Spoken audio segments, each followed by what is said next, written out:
हरे कृष्ण राधे राधे। चलिए आज सुनते हैं उत्पन्ना एकादशी की व्रत का महत्व विधि सहित और किस दिन पारण है और कैसे व्रत करना चाहिए, किस तरह एकादशी माता इस दिन उत्पन्न हुई थी, इसीलिए इसी दिन से व्रत का प्रारंभ करना चाहिए। जो एकादशी का व्रत करता है उसको इसी दिन से व्रत उठाना चाहिए, क्योंकि कृष्ण पक्ष में माघशी माह यानी अघन माह में ये व्रत उठाया जाता है। जो जो एकादशी का व्रत करता है वो इसी दिन से व्रत शुरू करें। अब सुनते हैं व्रत का महत्व, फिर आपको पारण विधि सहित बताएंगे।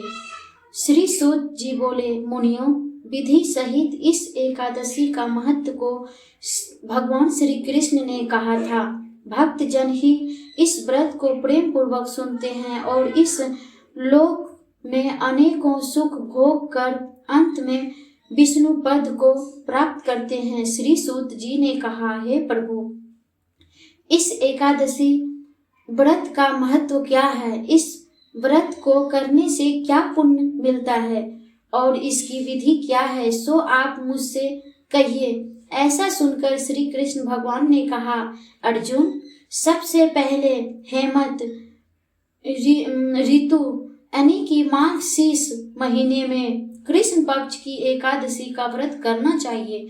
दशमी की शाम को दातुन नहीं करनी चाहिए, रात को भोजन नहीं करनी चाहिए। एकादशी को सुबह संकल्प नियम के अनुसार कार्य करना चाहिए। स्नान करके शरीर पर मिट्टी का लेपन लगाना चाहिए, फिर स्नान करना चाहिए। चंदन लगा के व्रत प्रारंभ करना चाहिए। रात को दीप दान करना चाहिए, इससे घर में सुख समृद्धि वृद्धि बरकत होती है। भक्ति पूर्वक करना चाहिए। उस रात्रि को नींद और स्त्री का परित्याग करना चाहिए। एकादशी के दिन रात्रि में भजन संगीत आदि शुभ कर्म करने चाहिए। उस दिन श्रद्धा पूर्वक ब्राह्मणों को दक्षिणा देना चाहिए और उससे अपनी गलतियों की क्षमा मांगनी चाहिए। धार्मिक जनों को शुक्ल और कृष्ण पक्ष दोनों एकादशियों को एक समान समझना चाहिए। उनके वेद मानना उचित नहीं है।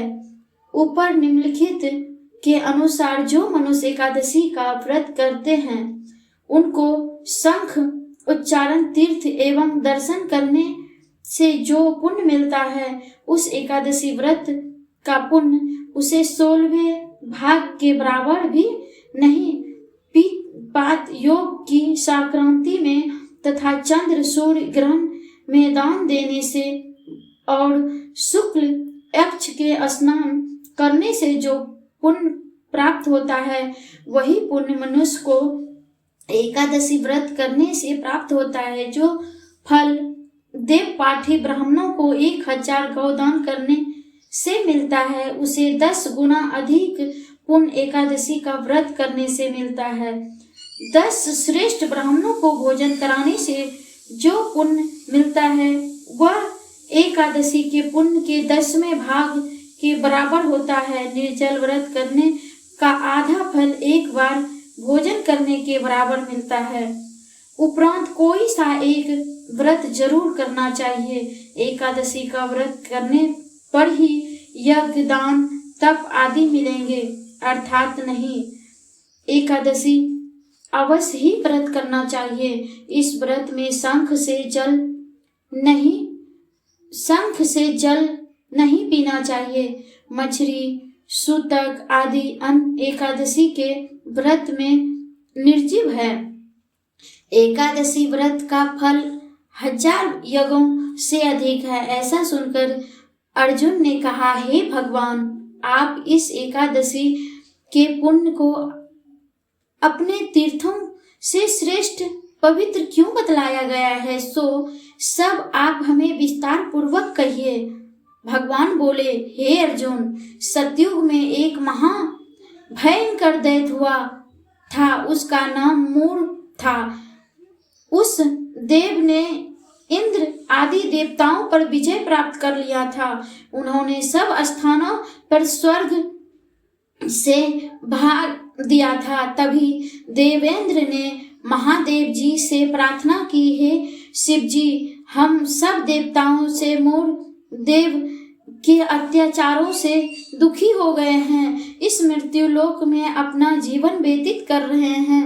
अतः देवताओं की हालात का तो मैं वर्णन ही नहीं कर सकता। आप कृपा कर इस महादुख से छुटकारा पाने का कोई उपाय बतलाइए। शंकर जी बोले, हे देवेंद्र, आप विष्णु भगवान के पास जाओ। इंद्र तथा अन्य देवता महादेव जी के वचनों को सुनकर क्षीर सागर गए। वहां पर भगवान विष्णु शेष शैया पर शयन कर रहे थे। भगवान को शयन करते देख देवताओं सहित इंद्र ने स्तुति की, हे देवताओं, देव आप स्तुति क्यों कर रहे हैं? भगवान को बार बार प्रणाम कर रहे थे। तभी देत से अहंकार से वह मुद अपनी हमारी रक्षा करें। हे नाथ, हे जगन्नाथ, समस्त दैत्यों से भयभीत होकर हम आपकी शरण में आए हैं। हे प्रभु, आप मेरी रक्षा करें। त्राही माँ, यह कहकर सभी देवता भगवान विष्णु से गुहार लगा रहे थे। इस समय देवताओं ने हमें स्वर्ग से निकाल दिया है और हम सब देवता पृथ्वी पर विचरण कर रहे हैं। अब आप ही हमारी रक्षा कीजिए। देवताओं के द्वारा करुण पुकार वाणी को सुनकर श्री विष्णु भगवान बोले कि हे देवताओं, वह कौन सा दैत्य है जिससे देवताओं को जीत लिया है? भगवान के इस अमृत रूपी वचनों को सुनकर इंद्र बोला, हे भगवान, प्राचीन समय में नाड़ी जंगल नाम का एक दैत्य था। उस दैत्य की ब्राह्मण से वेश उत्पत्ति हुई थी। उसी दैत्य ने लड़के का नाम मूढ़ है। उसकी राजधानी चंद्रावती है। उस चंद्रावती नगरी में वह मूढ़ नामक दैत्य निवास करता है, जिससे अपने बल से समस्त विश्व को जीत लिया है और अब देवताओं को घोर संकट में फंसा दिया है। इंद्र, अग्नि, यम, वरुण, चंद्रमा, सूर्य आदि कोपित है।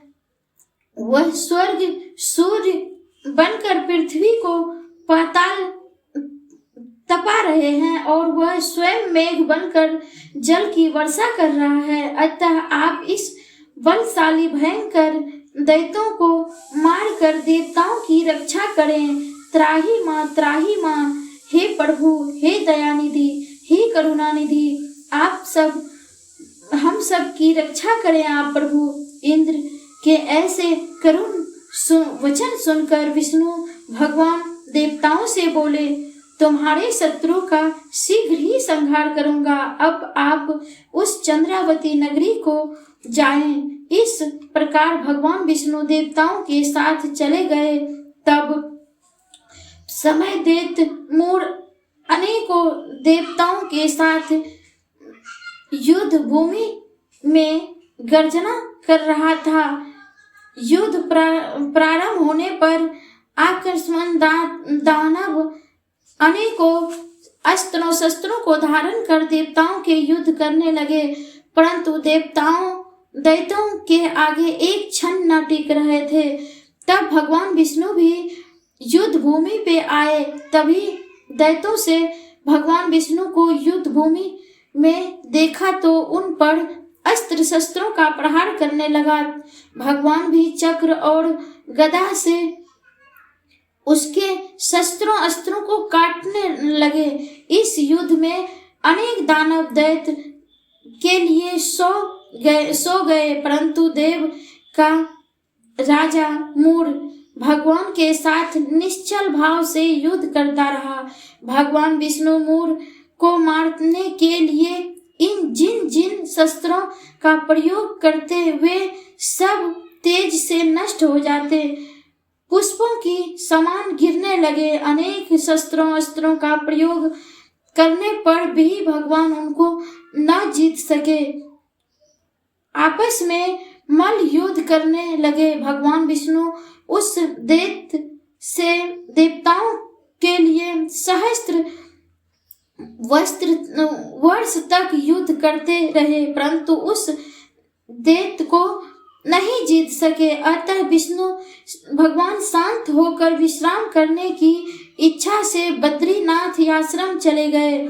उस समय आकर्षित कोस लंबी एक दूरी वाली हेमवती नाम की एक गुफा में शयन करने की इच्छा से भगवान घुसे। हे अर्जुन, तब मैं उस गुफा में शयन किया, वह दैत्य भी मेरे पीछे पीछे चला गया। मुझको शयन करता देखकर मारने को तैयार हो गया। तब दैत्य सोचने लगा कि यह मैं आज अपने चिर शत्रु को मारकर सदैव के लिए सुला देंगे। उसी समय मेरी देह से एक दिव्य तेज प्रकट हुए और उस तेज से एक सुंदर सी कन्या उत्पन्न हुई और उस दैत्य के सामने आकर युद्ध करने लगा। तभी वह दैत्य आश्चर्य से सोचने लगा कि यह ऐसा बलवान कन्या कहाँ से उत्पन्न हुई। तभी दैत्य उस कन्या से लगातार युद्ध करता रहा। कुछ समय बीतने पर वह कन्या ने क्रोध में आकर उस दैत्य को अस्त्र शस्त्र से टुकड़े टुकड़े कर दिए। उस कन्या ने इस रथ तोड़ा। तब वह दैत्य महाक्रोध से उससे मल युद्ध करने लगा। उस कन्या ने उनको धक्का मारकर मूर्छित कर दिया। उठने पर उसका सिर काट दिया। वह दैत्य का सिर कटते ही पृथ्वी पर गिर पड़ा और उसकी मृत्यु तुरंत हो गया। अतः समस्त दानव भी ऐसा देखकर पाताल लोक को चले गए। तभी भगवान विष्णु की निद्रा टूटी तो वह दैत्य को मरा देखकर अत्यंत आश्चर्य में पड़ गए। तभी विष्णु भगवान विचार करने लगा, दैत्य को किसने मारा। तभी वह कन्या भगवान से हाथ जोड़कर बोली, हे भगवान, यह दैत्य आपको मारने को तैयार हो गया था, तभी मैंने आपके शरीर से उत्पन्न होकर इसका वध किया है। इसी तरह भगवान बोले, हे कन्या, तूने इसको मारा है, अतः मैं तेरे ऊपर अत्यंत प्रसन्न हूँ। तूने तीनों लोकों में देवताओं को सुखी किया, इसीलिए तू अपनी इच्छा अनुसार वरदान मांगो। कन्या बोली, हे भगवान, तुमने यह वरदान दीजिए कि जो मेरा व्रत करेंगे उसका समस्त पाप नष्ट हो जाएंगे, अतः और स्वर्ग लोक को जाएगा और मेरे व्रत का आधा फल रात्रि को मिलेगा और उसका आधा फल एक समय भोजन करने वाले को मिलेगा। जो मनुष्य भक्ति पूर्वक मेरे व्रत को करेगा, निश्चय ही विष्णु लोक को प्राप्त होगा। कृपया इसमें मुझे कोई भी संदेह नहीं है, मुझे यही वरदान दीजिए। मनुष्य मेरे दिन तथा रात्रि को एक बार भोजन करे और धन धान से भरपूर रहें। इस प्रकार भगवान विष्णु उस कन्या से बोले, हे कल्याणी, ऐसा ही होगा, मेरे और तेरे भक्त एक ही होंगे, अतः मैं इस संसार में प्रसिद्ध होगा मेरे लोक को प्राप्त करेगा। हे कन्या, तू एकादशी को पैदा हुई है, इसीलिए तेरा नाम भी एकादशी ही होगा। जो मनुष्य तेरे इस दिन व्रत करेगा उसे समस्त पाप जल सहित नष्ट हो जाएगा, अंत में मुक्ति को प्राप्त करेगा। तू मेरे लिए अब तीज, 8वीं, 9वीं और 10वीं 14 से भी अधिक प्रिय हो। व्रत का फल सब तीर्थों से फल से भी महान होगा। यह मेरा कथन सत्य है। ऐसा कहकर भगवान उसी स्थान पर अंतर्ध्यान हो गए। एकादशी माँ भी भगवान के उत्तम वचनों को सुनकर प्रसन्न हो गया। भगवान बोले, हे अर्जुन, सब तीर्थों सब व्रतों में फल से एकादशी व्रत सबसे श्रेष्ठ है। एकादशी व्रत करने वाला मनुष्य शत्रुओं को नष्ट कर देता है और उन्हें मोक्ष देता है। उस मनुष्य को विघ्नों को स्वयं ही हर लेता है। अर्जुन, यह मैंने तुम्हें एकादशी का उत्पन्न के बारे में बतलाया। एकादशी व्रत समस्त पापों का नष्ट करने वाला और सिद्ध को देने वाला है। उत्तम मनुष्य को दोनों पक्षों का एकादशी एक समान समझना चाहिए, उसमें कोई भेदभाव नहीं करना चाहिए। जो मनुष्य एकादशी को श्रवण पठन करता है उसे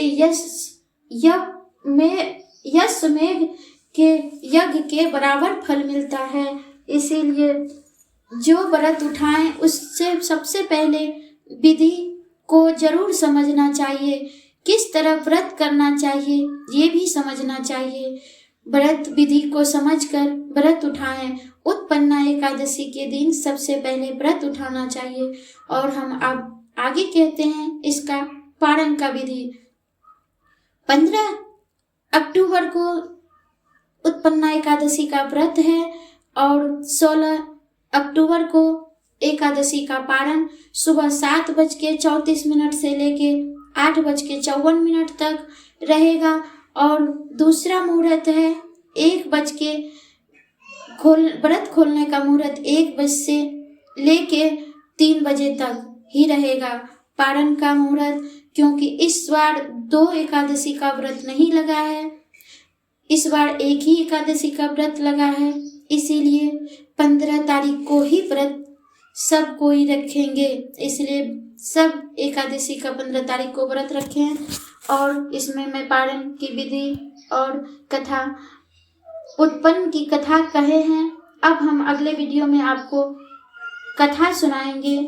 व्रत उत्पन्ना एकादशी की कथा आप लोग जरूर सुनिएगा। और राधे राधे राधे राधे। कथा अच्छा लगा हो विधि तो आप एक लाइक और सब्सक्राइब जरूर करिए। हम और कमेंट में जरूर बताइएगा विधि कथा पारण आपको अच्छा लगा या नहीं। राधे राधे।